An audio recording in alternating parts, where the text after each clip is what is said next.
কোটা বৈষম্য নিরসনের এক দফা দাবিসহ সারা দেশের বিভিন্ন স্থানে ব্লকেট কর্মসূচিতে হামলার প্রতিবাদ ও বিচারের দাবিতে বিক্ষোভ মিছিল ও সমাবেশ করছে শিক্ষার্থীরা। সে খবর জানাতে ঢাকা বিশ্ববিদ্যালয় থেকে যুক্ত হচ্ছেন নাজমুস সাকিব। বিকেল থেকেই তো মিছিল ও সমাবেশ শুরু হয়েছে। আন্দোলনের গতিপথ নিয়ে কি বলছেন শিক্ষার্থীরা?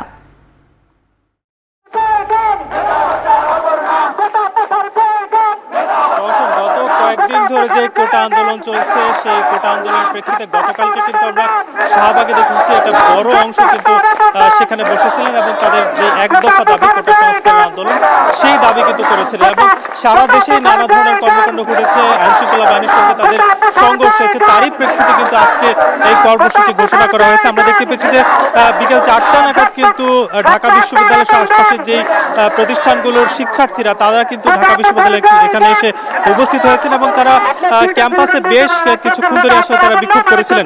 পরবর্তীতে তাদের আসলে রাজু ভাস্কর্যে গিয়ে একটি বিক্ষোভ মিছিলের মাধ্যমে অর্থাৎ সংক্ষিপ্ত সমাবেশের পর কিন্তু তাদের শেষ হওয়ার কথা। তবে রাজু ভাস্কর্যে না দাঁড়িয়ে সেই মিছিলটি এসে কিন্তু শাহবাগে এসে দাঁড়িয়েছে এবং আমরা দেখতে পেয়েছি যে শাহবাগ জুড়ে যে আসলে শাহবাগের যে মোড়টি রয়েছে সেই পুরো এলাকায় কিন্তু তারা দখল নিয়েছে। ফলে আশপাশের যে যান চলাচল, সেই যান চলাচল এক প্রকার স্থবির হয়ে গেছে। আমরা শিক্ষার্থীদের সঙ্গে কথা বলেছিলাম, তারা যেটা জানাচ্ছেন যে তারা আসলে গত কয়েকদিন ধরে যে আন্দোলন করছেন, সেই আন্দোলনে তারা কিন্তু আসলে কোনো ফলাফল কিন্তু দেখতে পাচ্ছে না। পরে তারা প্রতিদিনই আসলে নামছেন এবং তাদের যে এক দফা দাবি কোটা সংস্কারের ব্যাপারে সেই দাবি কিন্তু করছেন।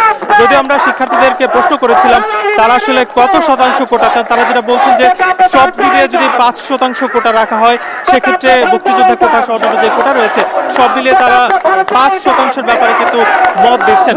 যদিও এখন পর্যন্ত কোটা কিন্তু বেশ একটা বড় অংশই কিন্তু রয়েছে। ফলে তাদের দাবি যে এই কোটার ফলে যার মেধার মূল্যায়ন সেটা কিন্তু পুরোপুরি হচ্ছে না বলে তারা আসলে দাবি করছেন। এর কারণে তারা আসলে বরাবরই দাবি করছেন যে আসলে কোটা যে প্রথা সেইটা পুরোপুরি বাতিল না করলেও অন্তত 5% যাতে রাখা হয়।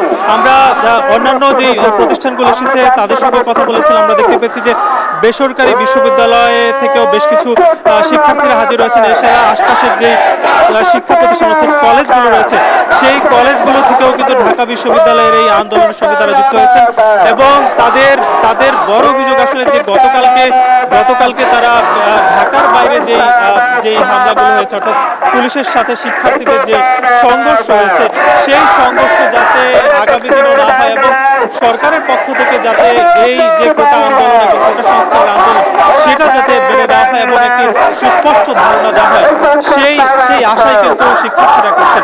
সব মিলিয়ে বলা যায় যে আজকে শিক্ষার্থীরা প্রায় হাজারখানেক শিক্ষার্থী কিন্তু এই শাহবাগে অবস্থান নিয়েছেন এবং তারা বলছেন যে আজকে বিক্ষোভের মাধ্যমে তাদের যাতে সরকার এই কোটা সংস্কার আন্দোলন মেনে নেয় এবং কোটার যাতে সংস্কার হয় সেই বিষয়টি কিন্তু তারা আসলে এই ছিল শাহবাগ থেকে সবশেষ। ধন্যবাদ নাজমুস সাকিব। এতক্ষণ শাহবাগ থেকে আমাদেরকে কোটা আন্দোলনের খবর জানাচ্ছিলেন নাজমুস সাকিব। বিএনপি ও